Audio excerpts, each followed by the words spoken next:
and hey out there on Facebook, YouTube, and out there in the social media space. Welcome if you're catching us right now. Great to have you here. And then we're also going to start adding people in our live Zoom call here. Let's make sure we pull those people in. Alrighty here. Let's get a nice turnout here. Um, Yeah, here we are going to talk about some piano nerd stuff today with Piano Tech Radio Hour. I'll introduce the program here again shortly and give you some context on what's going on if this is your first time showing up. Um, Excited for our guest today, and we'll be visiting. Where are you located in it? Are you in Italy? Is that correct? Or where do you Yeah, live? I'm currently in Italy. Okay, awesome. So we get to go all across the pond there and visit someone special. Um, and let's see here. I'm spotlighted and he's spotlighted as well. Excellent. All right. I'm going to introduce the program so that we're clear on what's going on here, and then we'll get rolling into our exciting interview for today.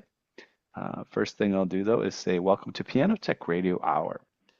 We gather here every Saturday to meet with and learn from the most fascinating and knowledgeable folks in the piano world, including manufacturers, rebuilders, musicians, makers of other instruments, and of course, piano techs. Our mutual goal is to become better at our craft, to help each other, and to create an ever more musical world together. Piano Tech Radio Hour is brought to you by Piano Technicians Masterclasses, an online learning resource that brings you cutting-edge instruction from piano industry masters without leaving your home. You can find out more at pianotechniciansmasterclass.com.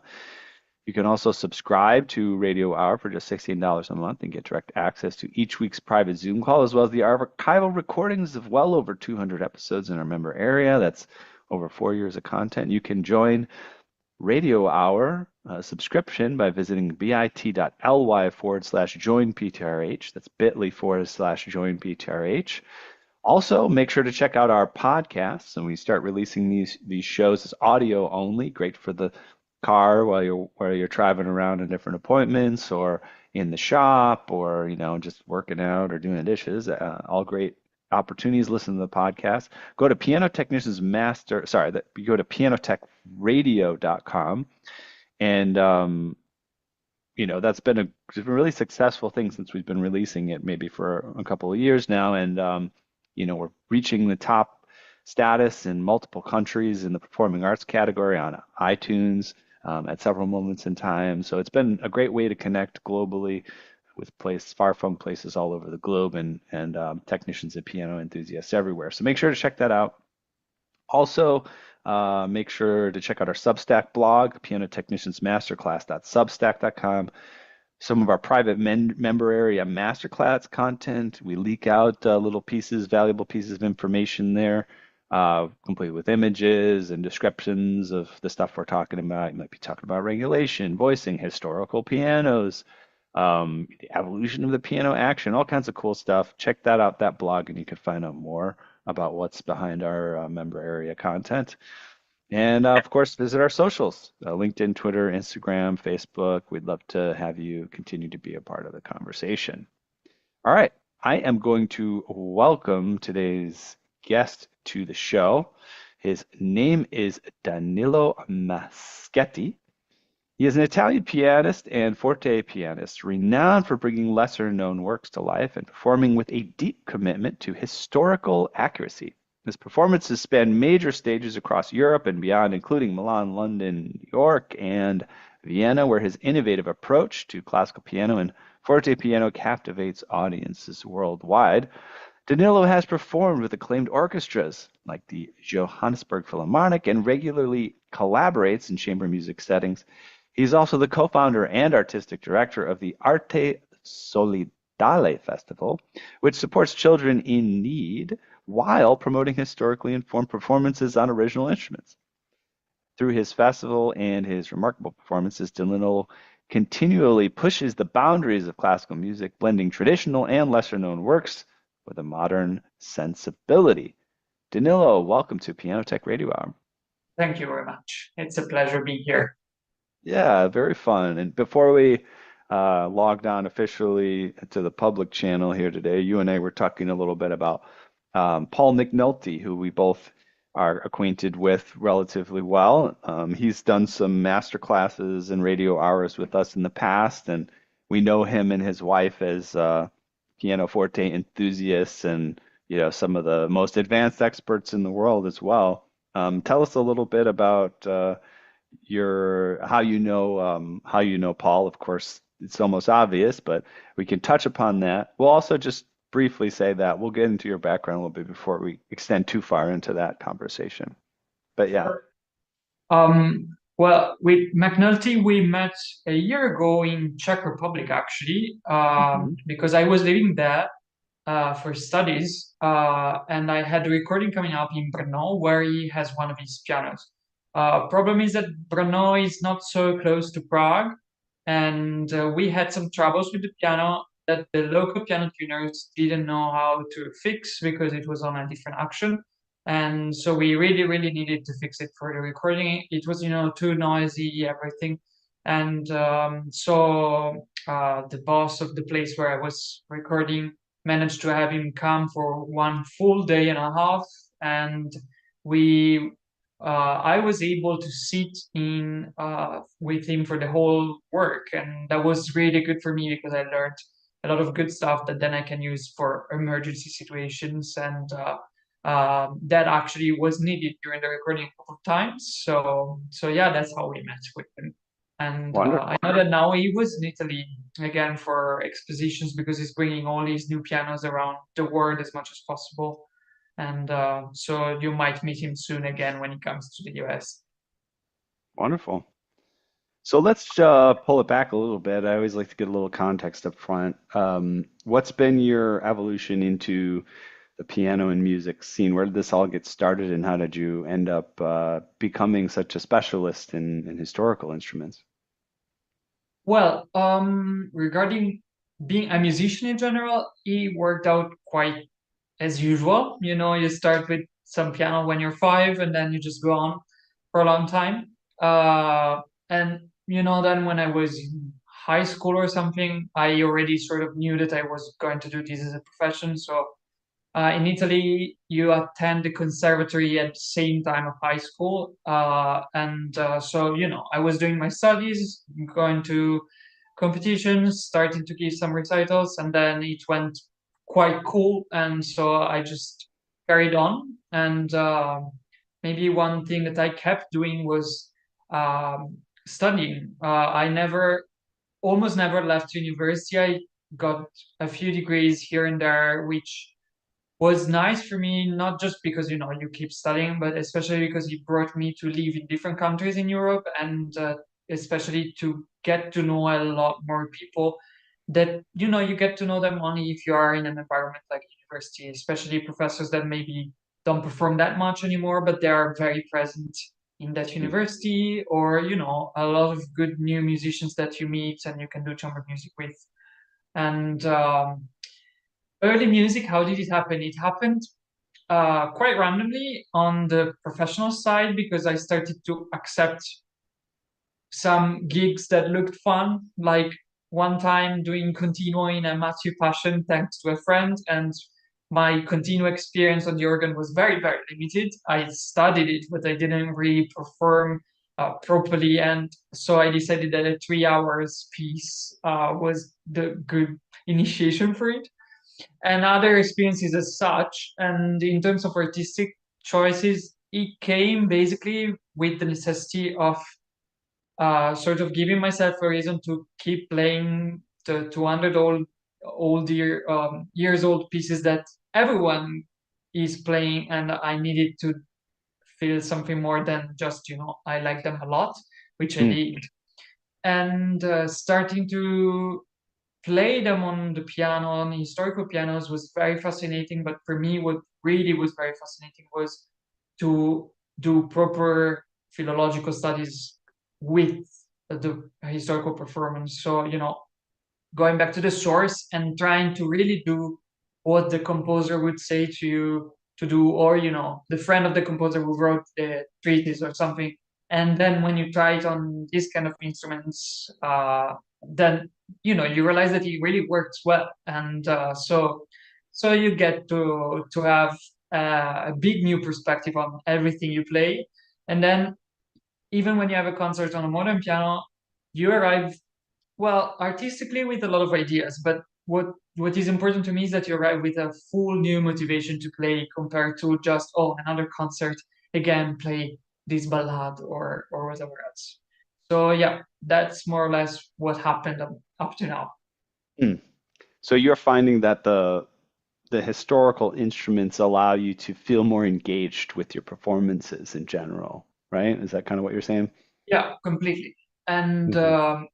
especially now that we are discovering a lot of new stuff that historical performers even didn't know before, just because we get new documents and everything. There are new researches.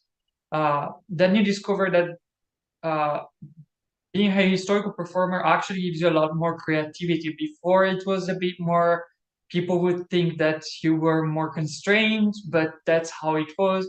And now there are new researches about paddling, for instance, that I find absolutely fascinating. And then I can try all the crazy stuff and be allowed to do that by the treatises and everything. And then I get a lot more creative than I would do if I just have to sort of follow one tradition that is more or less good playing, which of course we all aim for. But in this way, you get, yeah, basically you get to be more creative than ever, and then you make your choices in terms of interpretation. Hmm. Yeah, it sounds fun. Yeah, I like that. Yeah, I think when we all dive into some sort of career or domain, right? That's kind of part of the evolution of going deeper into it is you've got to find your kind of fresh new perspective on whatever it is in your own way. I forget what artist it was, more of a popular musician, and somebody maybe asked them, oh man, what's it like having to play the same song every night, for an entire tour or whatever, and they said, it's not the same song. Yeah, fair enough. Fair enough. But yeah, so, that was their angle on it, like, oh, at each one has its own unique experience, and that's how I'm gonna, find freshness in it. And I like your approach as well. And interestingly enough, finding freshness by delving into the past. Exactly. So tell me a little bit about the instruments that you clearly have a couple of instruments behind you here, and one of them looks like a historical instrument, the other one looks maybe like a modern. What do you Yeah. have in your space Um, there? funny enough, I see myself mirrored in the camera, but Sure. the so this one Uh-huh. is a Viennese one, and this is from 1830s. This one is my Yamaha, which I grew up with, and it's my very faithful companion with any piece I've learned. And Yeah. actually, there's one more in the back that is Mm. an English piano, and I have these three here. I bring them around very little. I gathered them here only 1 year ago. And what's nice about them, for me, for a pianist, but I guess also for any technician, is that this one is, a modern double escapement Yamaha, very fully functioning. Here we have a Viennese action, and in the back we have an English piano with a single action. So, I get to play and or practice on the very three main actions that we had in the 19th century. So depending on how I feel on the day, I get to literally play almost every piece that I'm practicing for concerts on the right piano. I don't have here, say, Mozart piano, but it will probably come very soon eventually. Um, but so the modern piano I use for all the modern repertoire, but I also practice on it a lot because it's much more sturdy and it doesn't get broken too easily. The other two I try to use them a bit less, but I really like to be able to change piano. And for instance, now I'm practicing a Beethoven concerto for a performance coming soon, and the performance is on modern piano. But I keep switching between the two pianos because then I practice all my pedal ideas on the first piano Mm, to see if it's actually working historically, and then I find a solution for the modern piano and this kind of things. So there's a lot of walking in my practice these days, which in a mm, way it's also better. mm. And You gotta get of some course, the exercise. English piano, being single action and everything, I also use it for Chopin and so on. And I find it very fascinating as well. Mm.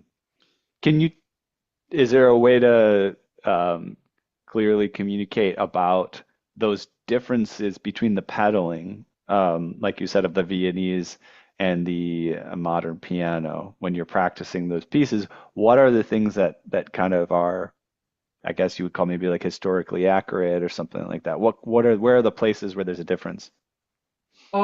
Well, it's a big topic, and Mhm. there's no final truth, of course, but I would say that that's a good thing because it allows us to have more variety. Well, so the fact is that trying to find out the original pedaling is not so easy because composers would notate everything that they would do. But thankfully, let's use Beethoven as an example right now because it's the easiest one, just because I'm working on it currently. Mhm. Thankfully, from Beethoven, we have his own markings quite often, but we also have a lot of treatises that talk about how we would play or how we could play. We have, for instance, Czerny, but then we have also editions by Moschles, and we have contemporary composers such as Hummel that would help us outline how pedal would be used at the time. And Mm, because of the pedals of modern piano, which are very neat, uh, we tend to have this tradition of general rules for pedaling that work from, Mozart to nowadays. mm, And the more you obviously serious artists, they all have a very precise sound conception for every composer. But the more you dig into 19th century pedaling, then you realize that they would use a lot of different ways of pedaling to create different effects. And mm, then eventually every composer would be very, very peculiar about how you should pedal. And comes to my mind the fact that, for instance, Schumann and Chopin had totally different conception of pedaling. And nowadays we tend to be like, okay, same ears, pedaling more or less the same. mm, So going back to Beethoven, for instance, you discovered that there was no such a thing as the what we call normally, I think, syncopated pedaling, so mm, that when there's a new harmony, you lift and go down very quickly, and mhm, that was still not really existing until almost the end of 19th century, at least from what I've learned so far. So at the time, it was more like either there is pedal or there is no pedal. And then you can find Beethoven that starts to put like big chunks of same harmony with one pedal, and then in the last beat of the bar, you have to raise it, and then you have to put a new pedal. So it's still very different. But then he would also use what was called at the time Aeolian pedal because it sounded like Aeolian harps. So that would you would just have pedal for like a page, 2 pages, or like an entire variation out of a set of variations. And for instance, in this Beethoven fourth concerto at the time practicing these days, that happens quite often. And so why is it important to try to follow it precisely on a historical piano? Because you realize that the differences of the different areas of the piano they make this kind of pedaling work very well. So the bass is a bit brighter, is a bit clearer. So it's easier to have clear polyphony in general on these kind of pianos. I would say Viennese ones generally. Uh, and this allows longer pedals than a modern piano because in a modern piano, you tend to have everything like really mushy if you put too much pedal in the bass. So in this way, if I try Beethoven's pedaling on the Viennese piano, then say that I have a pedal down for 2 pages, or I'm mixing more than two harmonies and that gets really intense, then I can get this idea of sound and also transfer it on a modern piano. Then, of course, in the case of a concerto, you have to take care of the orchestra as well. But what's very important for me is that on historical piano, you get an idea of sound. Once you have an idea of sound, you can decide what to do. Also, because you're going to be in a different acoustics, you can play in a church or in a very dry place or in a studio. Then, so you have to shape your idea of sound and trying original historical informed performance on the historical instruments doesn't give you the truth, but it gives you an idea. And especially, for instance, again, in the case of Beethoven, it gives you an idea of how much more creative and less somber his music was, and especially the performing aspect, and then you can try to put it there. And so, yeah, that's more or less how I work on things, trying to be as historical as possible on modern instruments as well, because in the end, you have to play a concert, and maybe in that country they don't even have historical pianos for whatever reason. So you have to do it with these guys, and it can work very well. Hmm. I have a comment from someone in the audience, so I'll just go ahead and read this. David Pinniger says, this timeline makes sense as the experiments he's done over the many years indicate that resonance is part of the music in unequal temperament, and this can be created on the modern instrument also. Very interesting.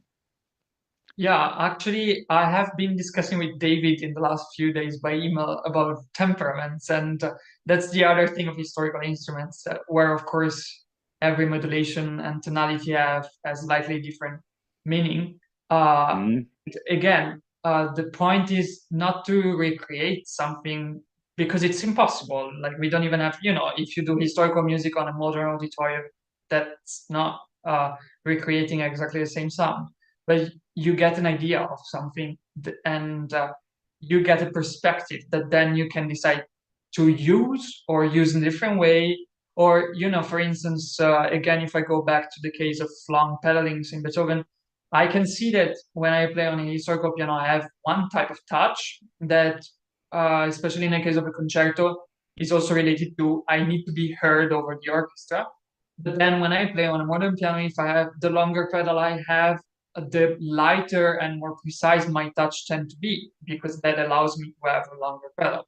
And that's, of course, related to how the modern piano resonates and everything. So you just change things based on what you felt and what you think is right, and then you adjust for the occasion, which is not so strange for pianists in general, because modern or old instruments we always play on different pianos, and so every pianist knows that new place, new piano, new acoustics, you have to adjust. And so the historical part just makes everything for me more clear and more creative.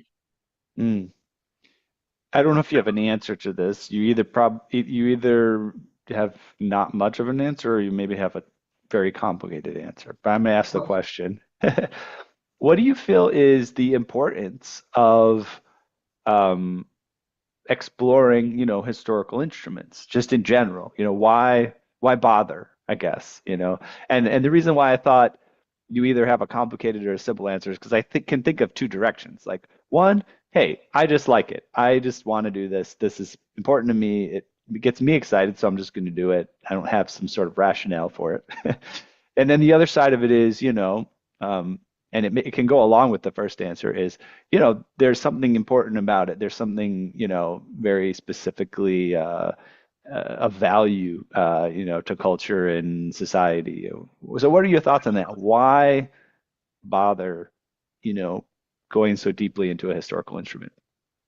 Well, of course, the first answer is because I like it in my Yeah, case. right.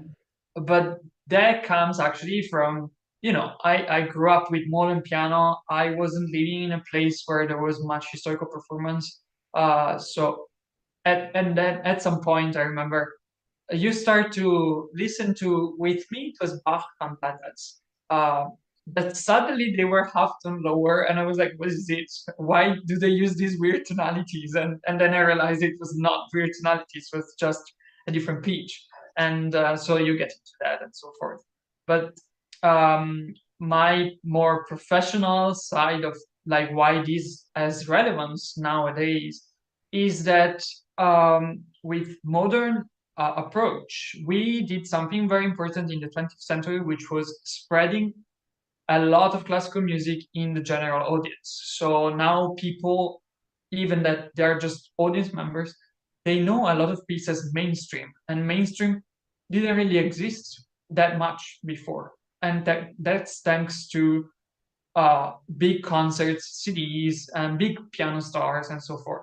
But what we are now missing is the fact that we are performing something that was composed, that existed in a completely different context, and we tend to forget about that. And it's the same if if you're an actor and you do Shakespeare and you don't know anything about the context. And so for me, it's more like um, having a philological approach is related to almost my conscience. Like I have to know what was going on, not because I have to do anything with it, but because I need perspective.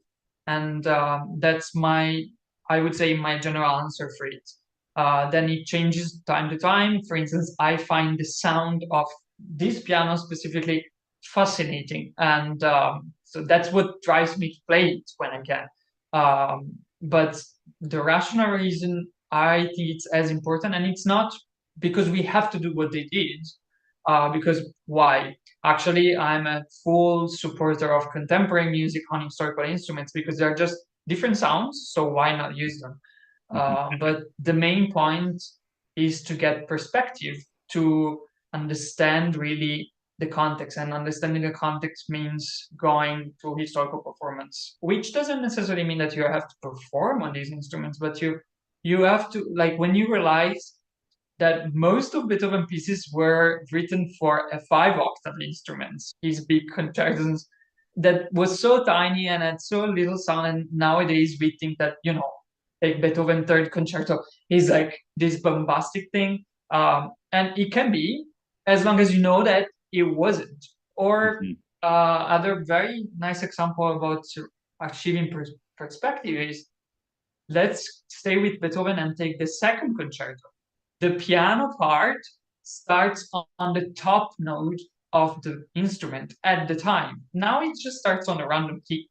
But at the time, this was like Beethoven starting his tonight performance on the top key of a historical piano at the time that was so tiny, and I start from the tiniest note. So, Mm. then you go back to modern piano with this gain perspective and you do something with it. Um, so I guess that's more or less why I do it. Yeah, I appreciate that. Um, do you do you ever, and again, I don't know if you'll have an answer to this. This is something I think about, but maybe people who think more about historical things are bothering. But do you ever think about 50, 100, 500 years from now, and how, this time will fit into the way that people see music, right? Um, will the piano as we see it today be like a historical instrument, or, maybe the piano as it is today has reached some sort of a equilibrium point where it just kind of sticks around, and that's what it is. And also just kind of like, we haven't even talked about, there's like a whole domain which you may or may not be interested in, of like electronic music and electronic keyboards and synthesizers and all of these things.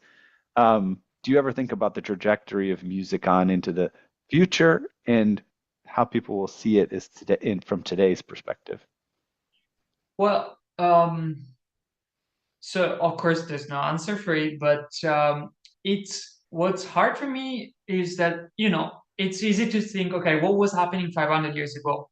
But music specifically, up to say late 18th, 19th century, had a very different role than it had from then now to Mm, now. So it's not going to be like that. At the time, music was related to some use, religious music or music for the patterns and so on. Uh, and then it all changed. And so and nowadays, for the whole 20th century, entertainment and everything kept strong. And this was, more or less the same thing at the time of Liszt and so far. Uh, so it's very hard to say it's going to disappear, it's going to stay somewhere. And if you think late middle age, we still now perform some of that music, or go earlier or later, we have all the religious music, um, most of it from Italy, and then we are starting to discover other traditions and everything, and we look at it as something very old, very fascinating, and then we start to perform it again. I don't know if it's going to disappear and be rediscovered. That could be interesting. I believe there might be some sort of rediscovery at some point, and I wonder at that point these kind of instruments what they're gonna look like or be looked at. And these instruments are gonna be for sure old. If you think of the evolution that the piano has had also, since when it was considered a modern piano, say early 20th century or something, it changes so much. Nowadays, I think in terms of society, especially this is reflected in concerts and competitions. I say competitions because that's related to the younger musicians. We are still trying to live up to standards that were basically like rubbish time standards. Like, we try to have the big career where you just play Chopin all day on a modern Hmm. piano, and what you have to do is be a big star. And I think that's finishing. Like Hmm. most people, like even very big, serious performers, are switching to historical approach, or they are doing like a lot of contemporary music, or they start to perform on multiple instruments on stage, going from middle age to, as you were mentioning, electronic music and so on.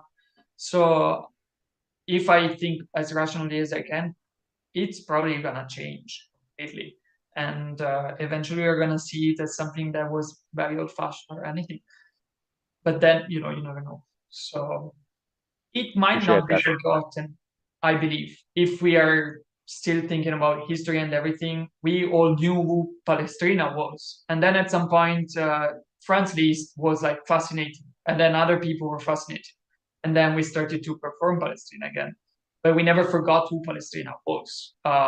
So we are not going to forget who Beethoven was. And probably we're not going to forget who Lady Gaga is. Um, I don't know if we're gonna keep playing them, but maybe one day we're gonna start to play them again, and then we're gonna do pop music historically informed, trying to recreate the sounds of the 20th and 21st century. Yeah.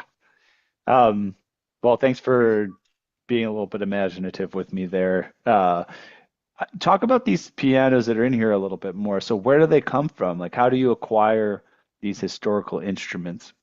Oh, this two piano was well, okay, Yamaha. I bought it like every other from a person. Hmm. It was a piano that was used in concert for 5 years. They kept it at the piano shop and they rented it out. It's a C5, so they use it a lot. Especially in Italy, we have a lot of smaller halls where it works really well. And then I was about to, it was time to get a grand piano. There was enough money and so on. So we bought it, and I was very lucky because it has a very light action. It's very precise, and I was looking for something that forces me to be precise as I was growing up, rather than strong. Um, and then the first one that I got, because there's another piano that is in a hall nearby, but the piano in the back that is a Bradford from the second half of 19th century was a donation that just arrived from Switzerland because someone heard that I play historical pianos and they had an old piano at home. But what was really so it was very complicated because Switzerland is not in Europe, so you have to have all the documentation very, very ready. But if there's any piano technician in here that have moved pianos with ivory and so on, they know that you have to take care of it properly. And in Europe, we can still move it if it's attached to a piano. Hmm. Um, but so what was great about the piano is that they did a restoration in the late 70s. Uh, and whoever owned it at the moment was wise enough to bring it to a spinet and harpsichord maker instead of a modern piano maker or seller. And so they actually restored it to perfection. And I had to do absolutely nothing to it. And it's just everything is at the right place. All the components were either restored or like almost nothing was replaced in terms of hammer shanks and so on. And everything was very well regulated. And then, as always happens, they tuned it in 91, I was told, the last time, and then no one ever played it again. So when I got there, it was around like a third lower or something. But because it was just restored, I just had to tune it up once and it stayed. So I was very lucky. Hmm. Um, and this one, instead, I found an ad on Facebook, uh, and it was cheap, but then I noticed that there was another ad where it was much more expensive. So I was like, interesting. So I called this person, and I discovered that they were trying to sell it for quite a long time, but they were trying to sell it as a piano. And so they got modern pianists to come see it, and they all were like, "What is this thing?" Hmm. Especially because at the time when I found it, it needed a lot of regulation. It was completely auto-tuned, and so not a good sight when you get there. But so the reason I got it, it's because there was a previous restoration that was quite bad in the finesse components, I would say, but quite okay in the main structural things. So Hmm. soundboard, beam block, these kind of things. And so, it was a piano that can be played. At the moment, we did a little more regulation, but the dampers are still to be fixed completely. And also, regulation has to be done properly. And I'm in touch with some piano restorers to develop into the second phase of restoration. But it's playable, and we used it for two concerts of chamber music. We played the Schubert Quartet on it, and Schumann Sonata, Mendelssohn Sonata, and one Schubert Sonata with violin.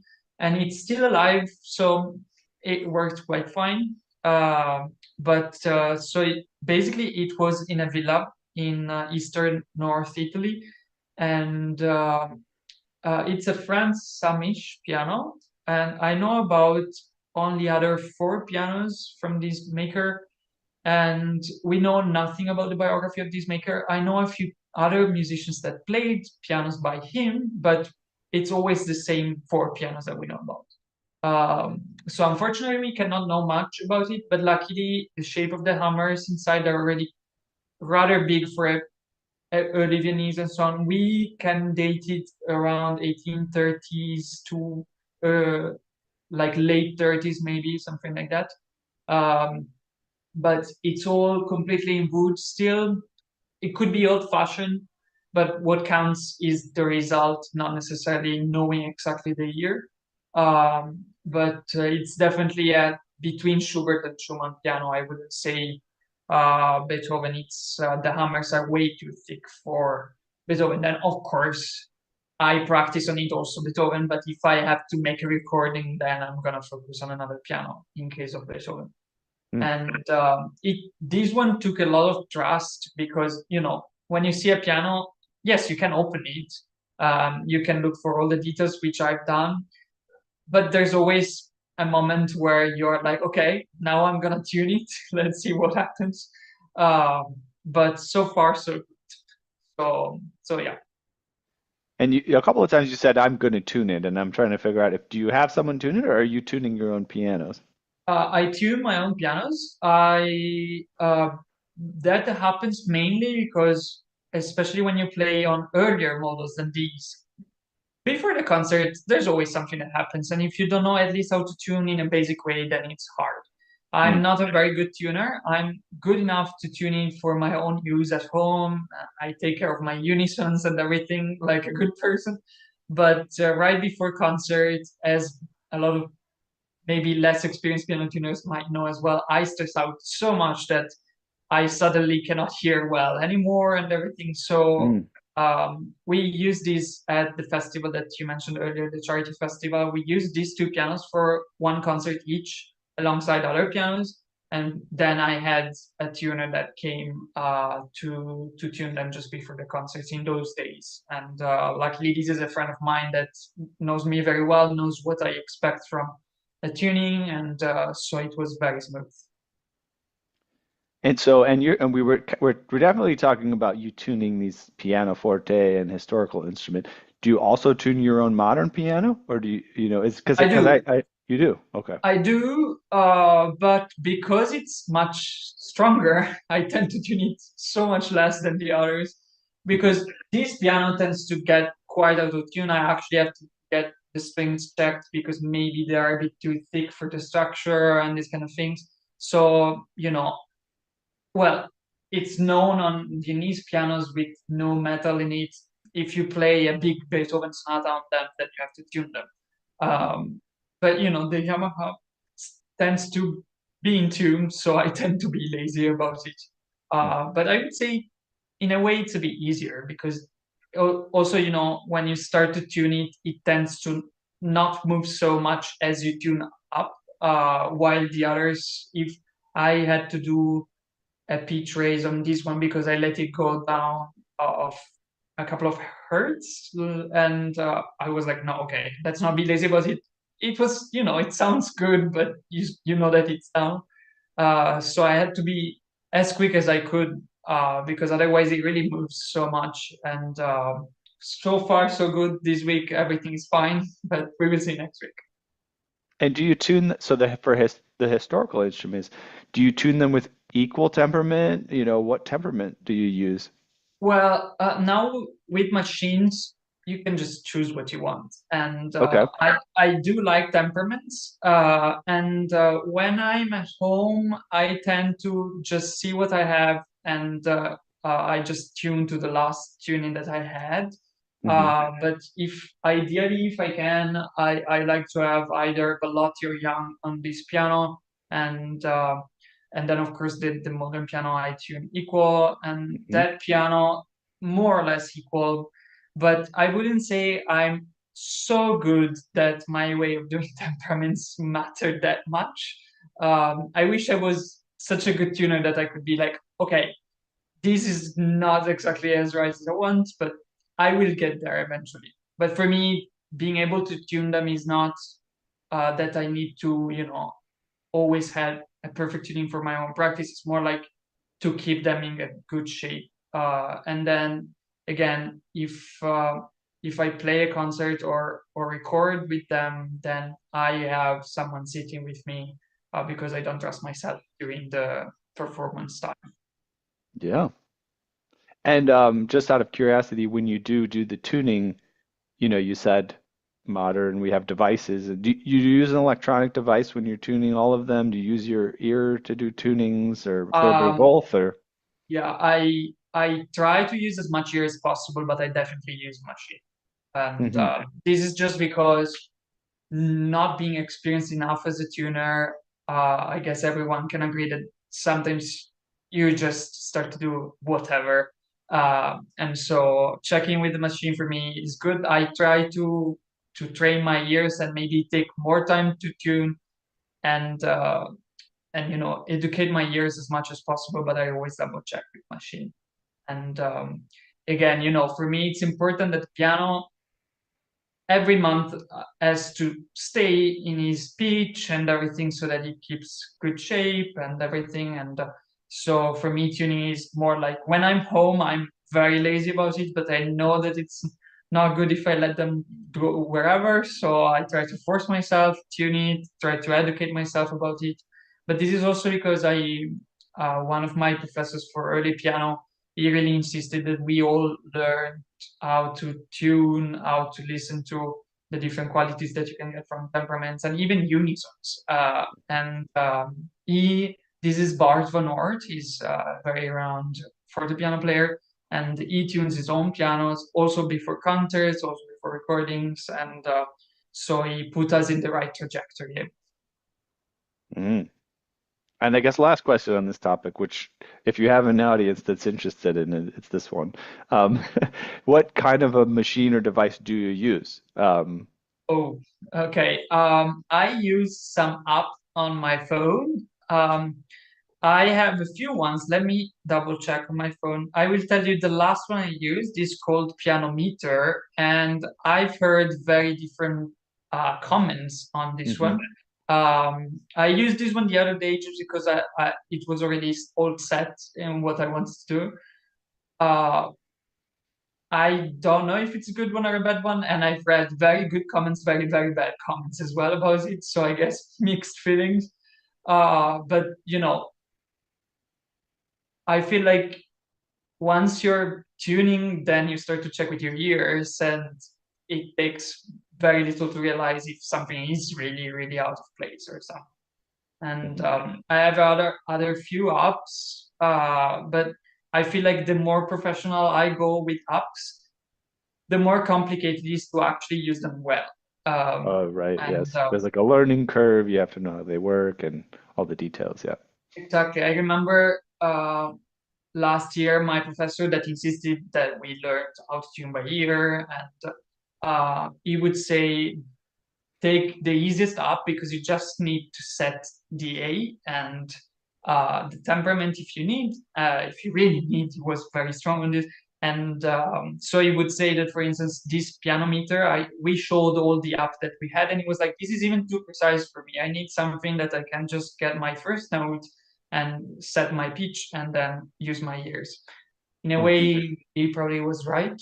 I will know. I feel like maybe I'm not that bad as a tuner for the piano work, but for the tuning word, I'm a really bad tuner. So don't trust whatever I say about this. Oh, it's fascinating to hear about, though. I mean, I would agree with that perspective to a degree. In some ways, if you want to get better at ear tuning, sometimes it's almost advantageous to have an app that is not as functional because then it forces you to use your ear, just like you said, right? The advantages of the apps that are more accurate in terms of the ear tuning is they can help you train your ear as to the nuances. Once you use these more nuanced apps and you kind of see the subtle differences that they're able to detect and learn how to use the mechanics to get them there, I find that valuable. But then once you have that information, then pulling it back and saying, hey, can I get that accurate with my ear? If you have the device, it's just going to tell you what to do, and you might be a little bit lazy. And if you have these sort of less advanced applications, you got to use your ear to do a great job. So I kind of concur with your instructor there. I Um, have to add maybe that in the end, maybe this is also good for the audience of piano tech people. The best thing that you can do is actually to learn from a real piano tuner because I had so this friend and colleague of mine that helped me to tune the pianos during this last concert, we sat together with this piano. I learned what he did, and he made sure that I would learn also, the kind of movements that would work with this piano rather than another piano. And so out of all things I could have done, that was the most useful for me, just because then I could check with a real person how to react to an instrument that is very peculiar on its own. And so that was maybe the best thing I could have done regarding tuning. Makes sense. Well, thanks for sharing all that. I want to make sure we get a chance to cover the charity event that you've put together. So, Arte Solidale Festival. Can you tell us a little bit more about that? You've been doing it for like a decade already. How did that get started, and how's it been throughout the years? So, Arte Solidale, which means basically solidarity art, if it makes any sense. It started as one single charity concert. This was 11 years ago. And then the second year, when they asked us to do again one charity concert, it just became a small piano festival. And then it became eventually, in the last 4 years, a proper chamber music festival. And so what's important about it is that it's a charity festival that is supporting minors in need in the area of Lake Como. And wherever I am living, I've always came back to Lake Como to organize and both perform and have guests to perform at the festival. And so this keeps me also related to Lake Como at all times, and in a way brought a lot of music to Lake Como. as well. And so what's important about it, besides the charity is related also to my personal experience because my family always fostered kids. So I grew up with a lot of brothers and sisters. And so the charity is a fundamental topic of it, and it always will be. I never felt the need to organize concerts for profit on my hometown. But in the last few years, we also started to make it as convivial as possible for the artistic part. So the players that come, it's normally 8 to 9 players. They stay for a couple of weeks and we play all the concerts together and we switch groups. So maybe you come and you know one, two people, and then you go back and you know 8 people and you played with all them. So this is nice because it creates new network, it creates new experience, and it's much more fulfilling because you don't come from one concert and goodbye, which is something that you experience a lot as a musician's life. You know, you just go play your concert, smile to the people that invited you, and hope to go next year. So what we try to do here is something that is more human, and this is why chamber music is especially important. And because in the last few years, a lot of people that would come, they would also be historically informed players. We decided to use the year number 10. That always obviously was quite important for all of us, all the people involved also in the charity project.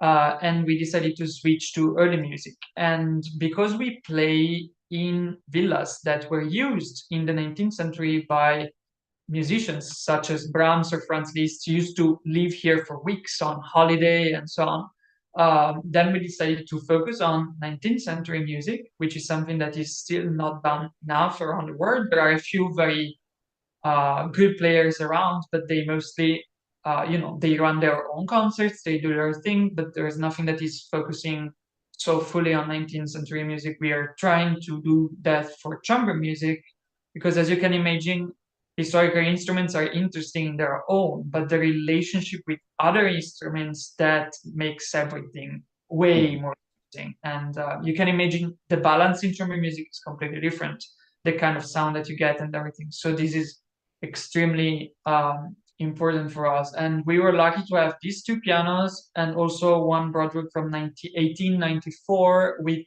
a double action. So, another different kind of sound. And then we had also an Erard from the 60s. So we played some Liszt on it. And we also went as back as one early piano from um, early 19th century, in this case, a copy. We promise not to do that again next time. But, so we covered the whole century, and that was really, really nice. Great. Um, I'm just realizing there's some previous guests that we've had. Oh, I had it pulled up. Where did I put that? It's called the Lu. Oh, come on. Give me one second. Lunigiana Festival. Are you familiar with that Oh festival by any yeah, chance? I know about them. Hmm. I don't know the organizers personally, but I know one of the two organizers, I think, that also studied in the US, and her name is Chantal, I think. Hmm. Um, and I know that she's very, very proactive with the festival. And Italy is big, but not that big, so we tend to know about each other's festivals and projects. Wonderful. Yeah, Chantal has been on the program as Oh, there well. you are. Yeah, it Lovely. was a year and a half ago probably. She's great. Um, Yes. Wonderful stuff. Well, we're almost at the end of the hour here, so we'll start to wrap up. I'd love to just get from you, people should find out more. Maybe as we wrap up here too, I'm always interested.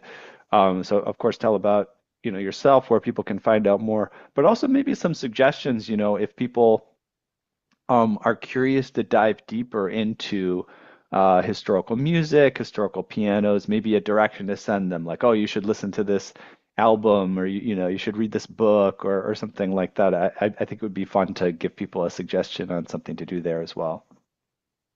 Okay, so I will try to give one, uh, you know, proper rational suggestion and one other suggestion that is more personal. The Okay. the the proper one would be to either read uh, a book that talks about it or go directly to read this treatise by Turk, the Klavierschule by Turk, which was written in 1798. And I'm saying to read this one out of all the things that you could read because it's practical, it's very schematic and rational, and it basically gives to a musician all the answers that you already know, like, you have to play appoggiaturans in this way, or you have to play a dissonance in this way, and so on. But no one knows where they come from. And we actually have a book that was written about them, and they come from there. And he was not inventing them; it was just saying what was done there. And it's such a good book.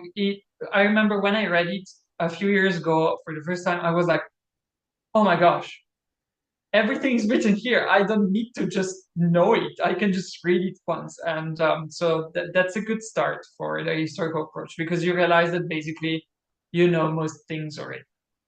This And this is it, correct? I'm screen sharing here. I put a link in the chat. yes, exactly, exactly. There is also English editions of it, and there is modern commentary on them, and so far.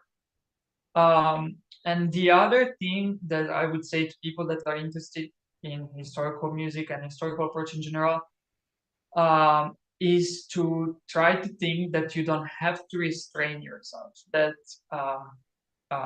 doing historically informed approach is a way to be more creative, if anything, and to also sort of destroy a lot of stereotypes that there are about I have to be squared because I'm playing classical music, or I have to be humble because I'm playing Baroque. If you do continuo, you can be crazy creative and accompany people and do everything you ever dreamt of doing when you improvise. And normally you find out that that's correct. Or if you start to do experiment with crazy rubato or crazy pedaling in Beethoven, then it's most likely going to be correct. And I would say if I have to suggest anyone out of all the people that one can be inspired of at the moment, I'm not gonna suggest my main teachers because that doesn't count. And I'm not gonna suggest myself, of course. I'm gonna suggest check out the last recording made by Shunsu Sato and Xuan Chai. They recorded all Beethoven sonatas for fortepiano and violin, and the recording is out just now, like a week ago or something. And it's absolutely stunning the way that they are trying to do. One can disagree completely with them or agree or whatever, but what's really inspiring is the level of creativity that they can put in a recording by following as strictly as possible the sources and the treatises.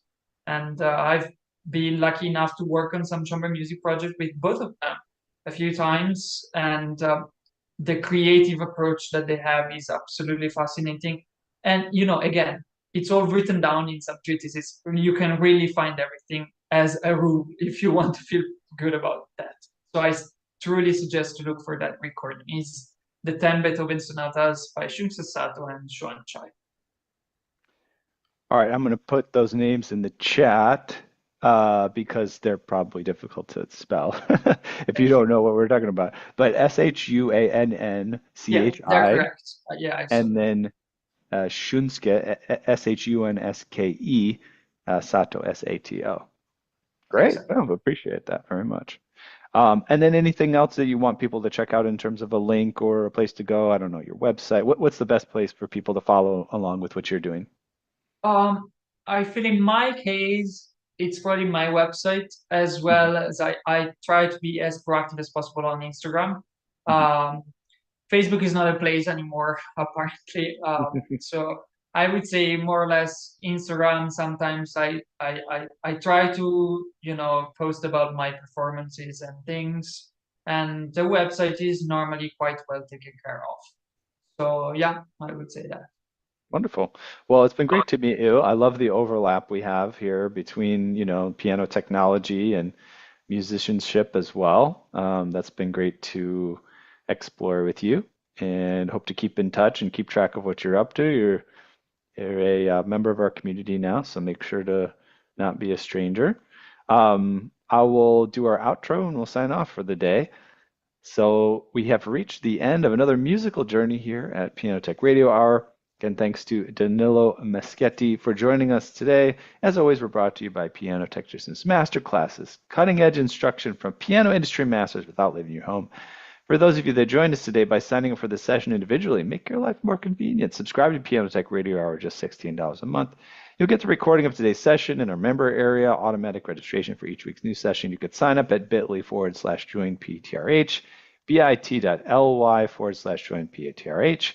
Make sure to check out the podcast, pianotechradio.com, the Substack, Piano Technicians Masterclass.substack.com, and of course our social medias, LinkedIn, Instagram, Facebook, Twitter.